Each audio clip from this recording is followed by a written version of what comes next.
ദിലീപിനെ കുറ്റവിമുക്തനാക്കിയ ഉടൻ ദിലീപിൻ്റെ പ്രതികരണം വന്നു.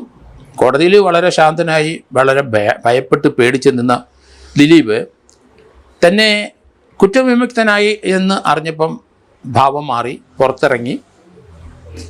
തനിക്കെതിരായി ഗൂഢാലോചന നടത്തിയ ഒരു DGP, റിട്ടയർ ചെയ്യുന്ന DGPയും അതുപോലെ തന്നെ മഞ്ജു വാര്യരുമാണ് എന്ന് ദിലീപ് പ്രസ്താവിക്കുന്ന കണ്ടു. മഞ്ജു വാര്യരാണ് ഇതിൻ്റെ പിന്നിൽ മഞ്ജു വാര്യരാണ് തനിക്കെതിരായി ഗൂഢാലോചന നടത്തിയത്, ഗൂഢാലോചനക്കാരൻ താനാണിത് ചെയ്തതെന്നുള്ള ഗൂഢാലോചന മഞ്ജു വാര്യരാണ് പറഞ്ഞ് എന്ന് പ്രതിരോധിക്കുന്നത് കണ്ടു. ഏതായാലും ആ പ്രസ്താവനയ്ക്ക് അനുകൂലമായ ഒരു പ്രസ്താവന തന്നെയാണ് അദ്ദേഹത്തിൻ്റെ വക്കീലും പറഞ്ഞത്. അഡ്വക്കേറ്റ് രാമൻപിള്ളയും പറഞ്ഞു ഇതൊരു മനഃപൂർവ്വം ദിലീപിനെ കുരുക്കിയതാണ്.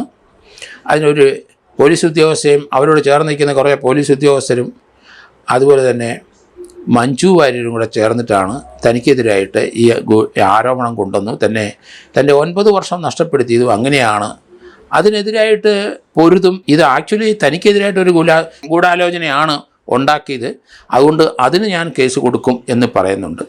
ഏതായാലും ഇപ്പോഴത്തെ ഈ കേസിൻ്റെ പശ്ചാത്തലത്തിൽ അതിനകത്ത് ദിലീപിനെ അക്വിറ്റ് ചെയ്തുകൊണ്ട് ദിലീപിന് അത് പറയാനുള്ള അവകാശമുണ്ട്. ദിലീപിന് ഒരു കേസ് കൊടുക്കുന്നതിന് നിയമ തടസ്സങ്ങളൊന്നുമില്ല. ഒരാളെ മലീഷ്യസായിട്ട് പ്രോസിക്യൂട്ട് ചെയ്യാൻ ശ്രമിച്ചു എന്ന് ആണ് ദിലീപ് കരുതുന്നെങ്കിൽ, ദിലീപിൻ്റെ വക്കീലും അങ്ങനെ കരുതുന്നെങ്കിൽ അതിനെതിരായിട്ട് ഒരു കേസ് കൊടുക്കുന്നതിന് നിയമ തടസ്സങ്ങളൊന്നുമില്ല, നമുക്കത് ചെയ്യാം. നിരപരാധിയായ ഒരാളെ കേസിൽ കുരുക്കിയിട്ടുണ്ടെങ്കിൽ അങ്ങനെ കുരുക്കുന്ന ഉദ്യോഗസ്ഥർക്കെതിരായി കേസ് കൊടുക്കുന്ന നമുക്കതിന് ലീഗലായിട്ടുള്ള റൈറ്റും ഉണ്ട്. അപ്പോൾ അങ്ങനെ അതേ രീതി പ്രവർത്തിക്കുന്നതിന് അവർക്ക് അവസരമുണ്ട്. അതേസമയത്ത് ഈ കേസിൻ്റെ കടമ്പകളൊന്നും ദിലീപ് കടന്നിട്ടില്ല എന്ന് ഓർക്കണം. കാരണം ഇത് ഗവൺമെൻറ്റും പ്രോസിക്യൂഷൻ ഇത് ഹൈക്കോടതിക്ക് അപ്പീലിന് പോകും, അത് അടിയന്തരമായിട്ട് പരിഗണിക്കണം എന്നുള്ള രീതിയിൽ അവിടെ മൂവ് ചെയ്യും. എന്തായാലും അധികം താമസിക്കാതെ തന്നെ ഹൈക്കോടതി ഇത് കേൾക്കും. അതിനുശേഷം അവിടെ നീതി ലഭിച്ചില്ലെങ്കിൽ അവിടുന്ന് നേരെ സുപ്രീം കോടതി പോവുകയും ചെയ്യും. അതുകൊണ്ട് 2 കടമ്പകൾ കടക്കണം. 50% മാത്രമേ തൽക്കാലം രക്ഷപ്പെട്ടിട്ടുള്ളൂ എന്ന് ആലോചിക്കണം. അതുകൊണ്ട് ഹൈക്കോടതിയിൽ ഗവൺമെൻറ് അപ്പീൽ തീർച്ചയായിട്ടും പോകുന്നുണ്ട്. അത് ഇന്ന് അതിൻ്റെ സ്പെഷ്യൽ പ്രോസിക്യൂട്ടറും അഡ്വക്കേറ്റ് ജനറലിനെ എല്ലാം പോയി കണ്ടു. ഗവൺമെൻറ്റിൻ്റെ സാംസ്കാരിക വകുപ്പ് മന്ത്രിയുടെ പ്രസ്താവനയും വന്നു, നിയമവകുപ്പ് മന്ത്രിയുടെയും പ്രസ്താവന വന്നു. ഗവൺമെൻറ് എന്തായാലും അതിജീവിതയുടെ ഈ കേസിന് അപ്പീൽ പോകുന്നുണ്ട് എന്നുള്ള വാർത്തകളും സ്ഥിരീകരണം ലഭിച്ചിട്ടുണ്ട്. ദിലീപിനെ തീർച്ചയായിട്ടും ദിലീപ് നിരപരാധിയാണ് എന്ന് വിശ്വസിക്കുന്ന ദിലീപിന് ഒരു കേസ് കൊടുക്കുന്നതിൽ നിയമ തടസ്സങ്ങളൊന്നുമില്ല, കൊടുക്കാം. ഏതായാലും അതിൻ്റെ അപ്പീൽ കഴിഞ്ഞിട്ട് മാത്രമേ അതിൽ ഒരു പ്രസിപ്പിറ്റേറ്റ് ചെയ്യുള്ളൂ എന്നാണ് ഞാൻ കരുതുന്നത്. മറ്റൊന്ന്, ഈ കേസിൻ്റെ സംബന്ധിച്ചിടത്തോളം 120B ഗൂഢാലോചനയ്ക്ക് അതിന് തെളിവില്ല എന്നാണ് പറയുന്നതെങ്കിലും പോലീസിന് ഇത് കൂടുതൽ ഒരു തെളിവ് കൊണ്ടുവരാൻ കഴിയില്ല എന്നാണ് എനിക്ക് തോന്നുന്നത്. കാരണം 6-7 സ്ഥലത്ത് വെച്ചിട്ട് ദിലീപും അതുപോലെ തന്നെ പൾസർ സുനിയും തമ്മിൽ കണ്ടു, 4 സിനിമ ലൊക്കേഷൻ വെച്ച് കണ്ടു, അതിനൊക്കെ എവിഡൻസുകളുണ്ട്. അതുപോലെ ഇയാളെ യാതൊരു പരിചയവുമില്ല, ബന്ധവുമില്ല എന്ന് ദിലീപ് പറയുന്നതിൽ അതിനൊരു കോൺക്രീറ്റായ ഒരു ഗ്രൗണ്ട് ഉണ്ടെന്ന് എനിക്ക് തോന്നണില്ല. അതെന്തായാലും ഈ കേസിനകത്ത് പോലീസ് അല്ല പ്രോസിക്യൂഷന് അത് അങ്ങനെ ഒരു ബന്ധമുണ്ട്, അവരടുപ്പക്കാരാണ് എന്ന് സ്ഥാപിച്ചിട്ടുണ്ട്. അതും തന്നെയല്ല, ഇതിനു മുമ്പ്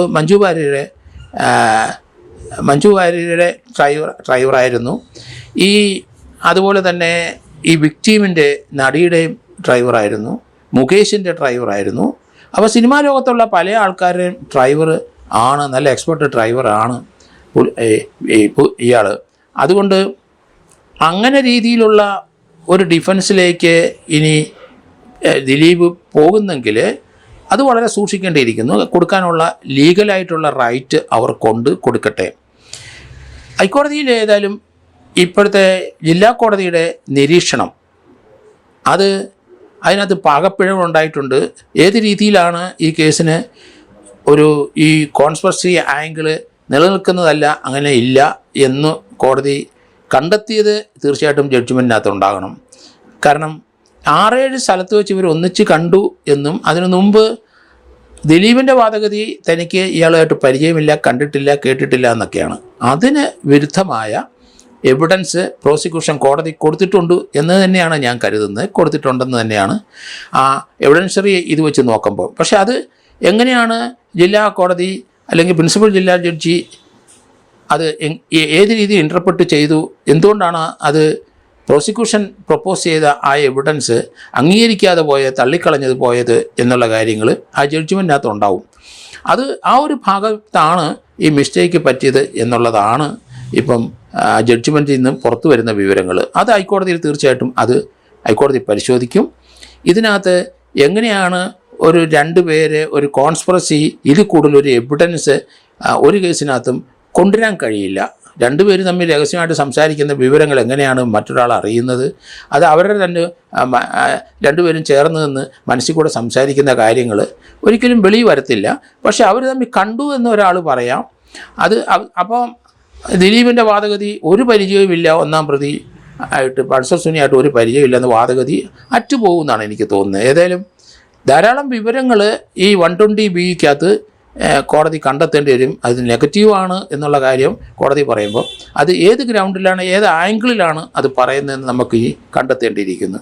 അതുപോലെ തന്നെ കോൺസ്പിറസിയുടെ കാര്യത്തിൽ ഈ കേസിനകത്ത് നമ്മൾ നോക്കുമ്പോൾ അത് ഏത് രീതിയിലാണ് ഇനി അത് കോടതിയിൽ എവിഡൻസറി വാല്യൂ ആയിട്ട് കൊണ്ടുവരേണ്ടത് ഏത് രീതിയിലാണെന്ന് ഇന്ത്യയിലെ സമാനമായ രീതിയിലുള്ള കേസ് അന്വേഷണത്തിലൊക്കെ സുപ്രീം കോടതി പറഞ്ഞിരിക്കുന്നത് അതിന് 100% ആ കോൺസ്പിറസിയുടെ എവിഡൻസ് ആവശ്യമില്ല. അതിലൊരു ഫ്രാഗ്മെൻറ്റ്, ഒരു ചെറിയ അവർ തമ്മിൽ സംസാരിക്കുന്നതിൻ്റെ ചെറിയ ഒരു സംഭാഷണം കിട്ടിയാലും മതി. അതിനകത്തുനിന്ന് അത് ഊഹിച്ചെടുക്കാം. അല്ലാതെ 100% കോൺസ്പിറസി പ്രൂവ് ചെയ്യാനായിട്ട് ബുദ്ധിമുട്ടാണ്. അങ്ങനെ ഒരു കേസ് ഞാൻ കണ്ടിട്ടില്ല. അതുകൊണ്ട് ഈ കേസിനകത്ത് കോൺസ്പിറസി ആംഗിൾ ഹൈക്കോടതിയിലെ അവിടെയാണ് ഈ പ്രോസിക്യൂഷൻ ഹൈക്കോടതിയിൽ പോകുന്നതിൻ്റെ മെയിൻ ഉദ്ദേശം. ഇത് അൺറിലയബിളാണ്, വിശ്വസിക്കുന്നതല്ല എന്ന് ജില്ലാ ജഡ്ജി പറഞ്ഞത് ഏത് ഗ്രൗണ്ടിലാണ് എന്ന് ആ ജഡ്ജ്മെൻ്റ് ഉണ്ടാവും. അത് കൗണ്ടർ ചെയ്തായിരിക്കും ഹൈക്കോടതിയിലേക്ക് പോകുന്നത്. ഹൈക്കോടതിയിൽ അത് പരിഹാരം ഉണ്ടായില്ലെങ്കിൽ തീർച്ചയായും അവിടുന്ന് സുപ്രീം കോടതി വരെ പോകും. അതുകൊണ്ട് ഇപ്പം WCC ഒക്കെ രംഗത്ത് വന്നിട്ടുണ്ട്. കാരണം ഇത് അവർ പ്രതീക്ഷിച്ചതാണ് ഈ രീതിയിലുള്ള ഒരു ജഡ്ജ്മെൻറ്റേ വരുള്ളൂ എന്നാണ് അവർ കരുതിയത്. അതുകൊണ്ട് അവർ നിരാശയില്ല, വീണ്ടും അവർ അതുമായിട്ട് മുന്നോട്ട് പോകും എന്നുള്ള രീതിയിലുള്ള പ്രസ്താവനകളൊക്കെ കണ്ടു. ഏതായാലും അടുത്ത ദിവസങ്ങളിൽ ഈ ഒരു കേസിന് കൗണ്ടറായിട്ട് തന്നെ കള്ളക്കേസ് കുരുക്കിയതാണ് എന്ന് ദിലീപിൻ്റെ വക്കീലിന് അങ്ങനെ ഒരു ആക്ഷേപം ഉണ്ടെങ്കിൽ തീർച്ചയായിട്ടും അതിന് കേസ് കൊടുക്കുന്നതിന് അവർക്ക് സ്വാതന്ത്ര്യമുണ്ട്. കാരണം ഇപ്പോഴത്തെ ആ കുറ്റവാളികളുടെ ലിസ്റ്റിൽ നിന്ന് അവരെ ഒഴിവാക്കിയ സ്ഥിതിക്ക് അവർക്ക് അതിനുള്ള റൈറ്റ് ഉണ്ട്. കൊടുക്കുന്നതിന് നിയമ തടസ്സങ്ങളൊന്നുമില്ല. ഏത് രീതിയിലാണ് അതിൻ്റെ എവിഡൻസ് കൊണ്ടുവരുന്നതെന്ന് അപ്പം നോക്കാം. അതിനുള്ള എവിഡൻസൊക്കെ കയ്യിലുണ്ട് എന്ന് ദിലീപിൻ്റെ വക്കീലും പറഞ്ഞിട്ടുണ്ട്. അടുത്ത ദിവസങ്ങളിൽ അവരുടെ നീക്കം എന്താണെന്ന് നമുക്ക് അപ്പോൾ മനസ്സിലാവും.